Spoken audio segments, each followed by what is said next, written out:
नमस्कार। स्वागत है आपका न्यूज लॉन्चर पर। मैं हूं अशोक वानखड़े। लेकर आया हूं आपका अपना कार्यक्रम द डायरेक्ट हिट।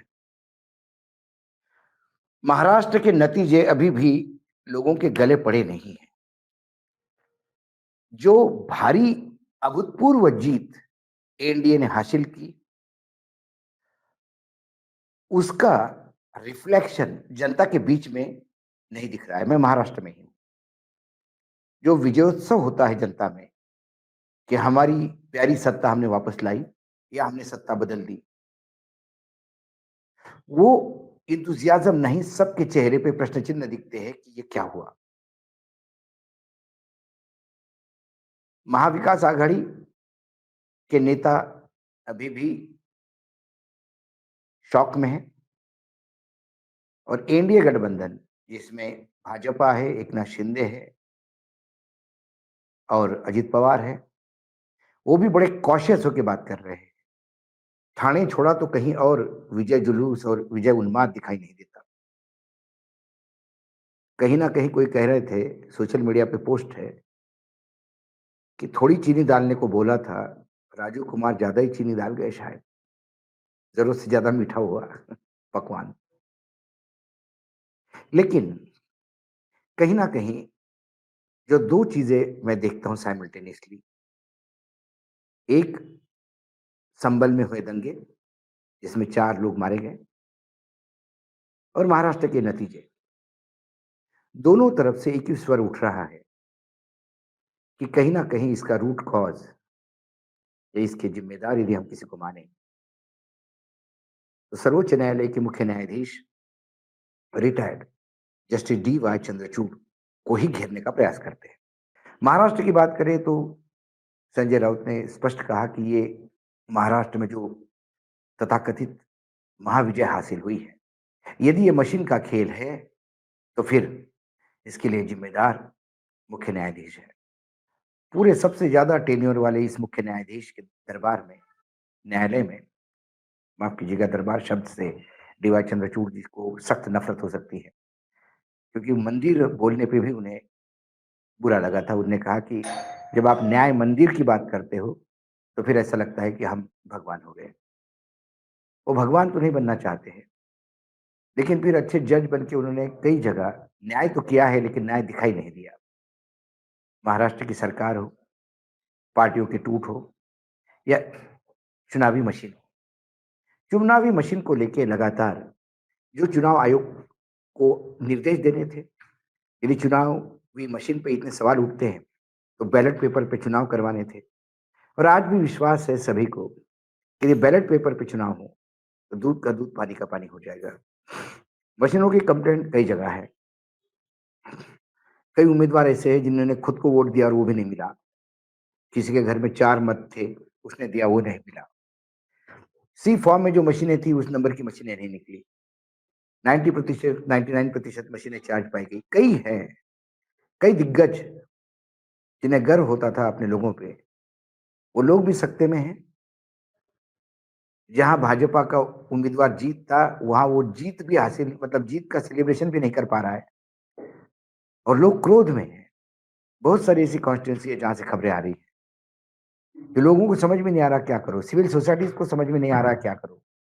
जो छत्तीसगढ़ का मॉडल, यदि हमने कहा कि राज्य हरियाणा में उसको एक बार रिकन्फर्म किया गया और महाराष्ट्र में तो उस पर सिक्का लग गया।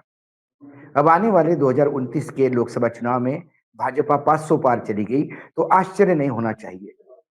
ना चुनाव की समीक्षा होनी चाहिए,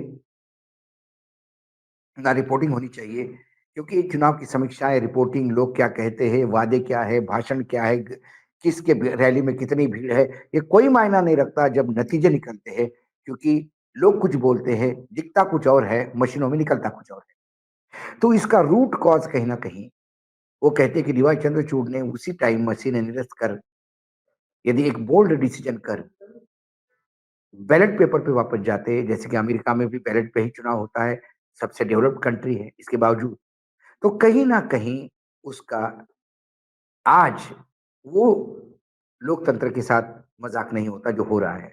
मैं मजाक इसलिए कह रहा हूं, इसलिए नहीं कह रहा हूं कि एनडीए जीत गई है।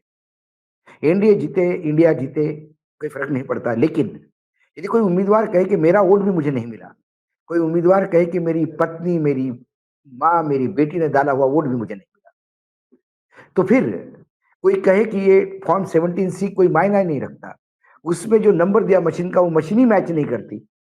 99% जहां मशीनें चार्ज है, वहां क्यों भाजपा के लिए ही मत उगलती है? ये कई सवाल है और ये रिपीटेडली हो रहा है, हरियाणा में हुआ, महाराष्ट्र में हुआ। यदि चंद्रचूड़ जी सही समय पे निर्णय लेते, तो आज जो वस्त्रहरण हो रहा है लोकतंत्र का, वो नहीं होता। दूसरा आरोप सीधा संभल से आ रहा है। एक पत्रकार हैं राणा, उन्होंने बाकायदा एक पोस्ट लिखी है सोशल मीडिया पे, और उस पोस्ट पे राणा अयूब पे उन्होंने सीधा संभल में जो कुछ हुआ इसके लिए जिम्मेदार डीवाई चंद्रचूड़ को माना है। डायरेक्ट हिट होते हैं चंद्रचूड़, कैसे? अब मैं पहले आपको ये जो मामला क्या है संभल का, ये थोड़ा समझाने का प्रयास करता हूं। संभल में एक मस्जिद है, शाही जामा मस्जिद, लेकिन वहां कुछ लोगों का ये मानना है कि ये बाबर के समय यहां एक हरि यानी विष्णु का मंदिर था, और जब बाबर ने आक्रमण किया तब यहां मस्जिद बनाई गई। अब बताइए, ये करीब करीब 1000 साल पहले की बात है। 1526 में मंदिर तोड़ा, ऐसा आरोप है, और वहां मस्जिद बनाई गई। अब उसके चलते इस 19 नवंबर 2024 को सर्वे का आदेश दिया गया।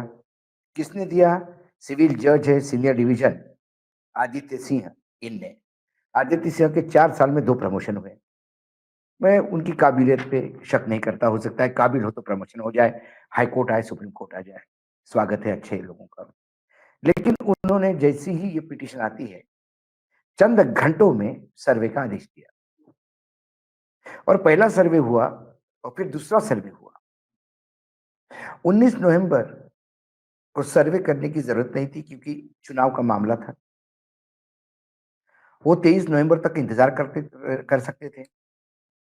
ना मंदिर भाग रही था, ना मस्जिद भाग रहा था, ना कोर्ट भाग रहा था। लेकिन चुनाव के बीच सर्वे करके कुछ मैसेज देने का प्रयास किया, ये दिखाई देता है, ऑब्वियस है।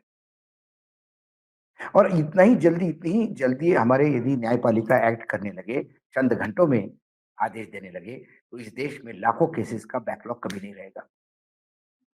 फिर दूसरा सर्वे करने के लिए सोमवार को ये लोग गए। अब टीम का ये कहना है कि हम सर्वे करने अंदर गए, और जब बाहर आए तो तीनों तरफ से भीड़ ने घेरा, पथराव हुआ। उसके बाद पुलिस ने उसको कंट्रोल किया, और उसमें 4 मारे गए, और 4 मरने वाले लोग मुस्लिम समाज के थे। बड़ी क्लियर कर दूं, यदि गलती से कोई हिंदू समाज का मर जाता तो पूरा उत्तर प्रदेश में आग लग जाती, महाराष्ट्र में आग लग जाती, पता नहीं कहाँ कहाँ आग लग जाती। तो वैसे भी वो जो मस्जिद है, वो 22/12/1920 के प्राचीन स्मारक अधिनियम, मतलब 22/12/1920 में प्राचीन स्मारक अधिनियम 1904 की धारा 3 उपधारा 3 के तहत संरक्षित स्मारक है। लेकिन आप सर्वे करने गए, लोगों का कहना है, और जो वीडियो मार्केट में है, वो ये कहते हैं कि जब इस सर्वे करने गए, शंकर जैन एक वकील है, वो ज्ञानवापी में भी वो वकील है, वो इस सर्वे टीम के साथ थे, और जय श्री राम के नारे लगाते हुए मस्जिद में प्रवेश कर रहे थे, जिसको लेके लोगों ने ऑब्जेक्शन किया, और बात बढ़ी। पथराव किसने किया, क्या किया, और इसको एक दंगे का रूप हुआ। योगी जी बार बार कहते हैं कि मेरे इसमें दंगे नहीं होते, लेकिन देखिए, पिछले 1 महीने में 2 बार दंगे हुए योगी जी के उसमें। क्या योगी जी भी ये मानते हैं कि दंगे करने से ही, गोधरा करने से ही प्रधानमंत्री बनेंगे? क्या ये तो एक लाइन नहीं ली जा रही? ये दोनों चीज़ें रोकी जा सकती थी। पुलिस ने 2500 लोगों पे 7 एफआईआर दर्ज किए। उसमें एक जियाउर रहमान वर्ग सांसद है, उनके ऊपर एफआईआर दर्ज की। उन एक विधायक है और समाजवादी पार्टी का उसके बेटे के ऊपर ये की। और ये कहीं न कहीं वन वे आरोप बार-बार प्रशासन भी लगा रहा है कि मुसलमानों ने पथराव किया, मुसलमानों ने पथराव किया। जो वीडियो नारे लगाते हुए दिखाई देते हैं, उस पे कोई मौन है। जो आँखों के सामने पुलिस की आँखों के सामने जब दुर्गा विसर्जन के समय पुलिस की आँखों के सामने गाड़ी जली, जिसकी वीडियो है, उस पे कोई पुलिस हाथ धर के बैठी रहती है। एक समाज विशेष पे ही क्यों पुलिस प्रकोप करती है कि क्या ये ऊपर से इंस्ट्रक्शन है? ऐसी कई चीज़ें, कई सवाल हैं। और इसमें राणा अयूब क्यों कहते हैं डीवाई चंद्रचूड़ जी इसमें जिम्मेदार थे? क्योंकि ज्ञान व्यापी का जब मामला चला गया था, तब ज्ञान व्यापी के मामले में बार-बार ये ज़िक्र दिया जा रहा था कि एक पुराना एक्ट है 1991 का और वो पूजा अधिनियम में कहता है कि राम मंदिर छोड़ के बाकी सभी जगह पे जो स्थितियां जहां है वैसे ही रहनी चाहिए।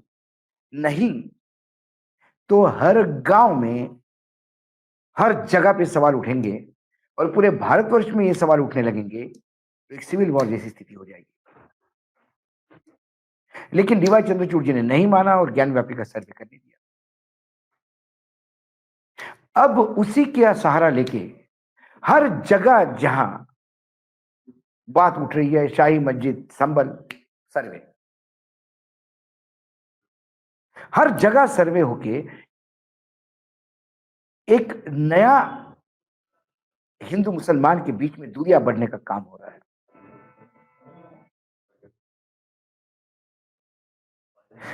हमारे पुराने लोगों ने कुछ सोच समझ के ही ये कानून बनाए थे।